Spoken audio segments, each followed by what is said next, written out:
हमारी नेत्री और पूर्व सांसद सुष्मिता देव जी, हमारे सिलचर से कैंडिडेट तमाल जी, अनिरुद्ध जी सेक्रेटरी एआईसीसी, प्रेरवत जी पूर्व मंत्री विधायक जो मध्य प्रदेश से यहाँ पर आए हैं, साथियों, जिला कांग्रेस कमेटी के सभी पदाधिकारीगण, नौजवान दोस्तों, सबसे पहले मैं आपका धन्यवाद करता हूं कि आप आज यहाँ पर आए हमारी बात सुनने के लिए और हमारे नौजवान प्रत्याशी को अपना समर्थन और वोट डालने के लिए यहाँ पर आप मौजूद हो, उनको ताकत देने के लिए आप यहाँ पर आए हो।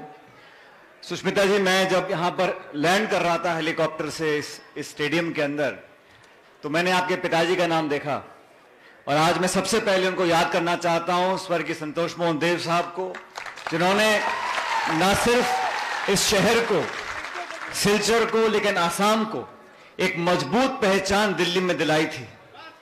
बहुत लंबे समय तक उन्होंने इस इलाके को मजबूती दी, ताकत दी और मैं तो बचपन से उनको देखता था।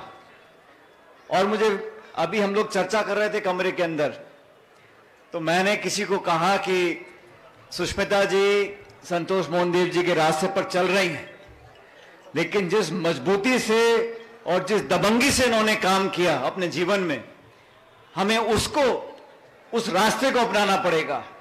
और जिस प्रकार से आप लोगों का प्यार आज सुष्मिता जी के लिए है, ये दिखाता है कि इन दोनों ने दशकों तक इस इलाके के लिए, यहाँ के लोगों के लिए अपना सब कुछ कुर्बान किया है। आज आप यहां सब नौजवान साथी बैठे हो, सुष्मिता जी ने इस बात को बोला और मुझे तो बंगाली आती नहीं, अगर आती तो मैं बहुत लंबा भाषण देता, लेकिन आसाम से, सिलचर से, बराक वैली से मेरा भी बहुत पुराना रिश्ता है। कई बार यहां मैं अपने स्वर्गीय पिताजी के साथ आया, खुद भी यहां पे कई बार यहां पर आया हूं, लेकिन आज एक विशेष जरूरत है आसाम के लोगों को, सिलचर के नौजवानों को, बराक वैली के पढ़े लिखे नौजवान बेरोजगार लोगों को।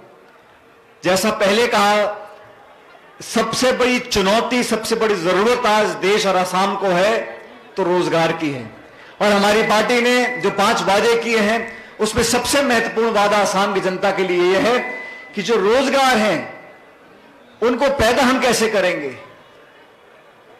5 साल भाजपा की सरकार आसाम में रही, सब कुछ देख लिया, यहां पर सीए देख लिया, एनआरसी देख लिया, तानाशाही देख ली, महंगाई देख ली, बेरोजगारी बढ़ गई, लेकिन नौजवानों के लिए 5 साल के बाद आज यहां पर हम खड़े हैं।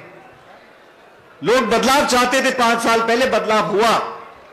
आप लोगों ने प्रजातंत्र में भाजपा को मौका दिया, लेकिन 5 सालों में साथियों, मैं पूछना चाहता हूं भाजपा की सरकार से, असम के अंदर देश में जो बेरोजगारी है उससे कहीं ज्यादा आज असम में बेरोजगारी है।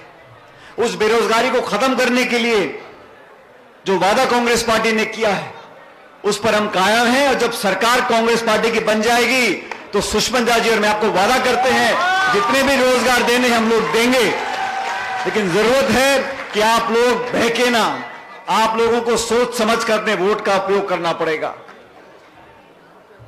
हम लोगों ने जो वादे किए हैं बहुत सोच समझकर, बहुत जिम्मेदारी के साथ किए हैं। कांग्रेस की सरकार यहां पहले भी रही है और 2 मई को जब परिणाम आएंगे तब पुनः कांग्रेस की सरकार बनेगी। लेकिन हम लोगों की पहली सबसे बड़ी उपलब्धि ये होगी कि जो हमने 25 लाख रोजगारों की बात की है, जो 5 लाख हम सरकारी रोजगार पैदा करेंगे, आदि महिलाओं को देंगे, वो सबसे पहला काम सरकार में गुवाहाटी में बैठकर हमारा मुख्यमंत्री करने वाले हैं। आप लोगों से इतना कहना चाहता हूं, अभी मैं देखता हूं भाजपा के हमारे साथी प्रचार करते हैं, बंगाल में मतदान हुआ, क्या माहौल वहां पर बनाया। असम में 15 साल के बाद बदलाव हुआ, 5 साल भाजपा की सरकार रही, पता ही नहीं पड़ा कि मुख्यमंत्री कौन है। जिसने शपथ ली वो मुख्यमंत्री है या जो मुख्यमंत्री बनना चाहता है वो मुख्यमंत्री है। इसलिए आप लोगों को, हमारी अपनी पार्टी कांग्रेस पार्टी है, इस कांग्रेस पार्टी ने आज तक जो कहा है वो कर कर दिखाया है।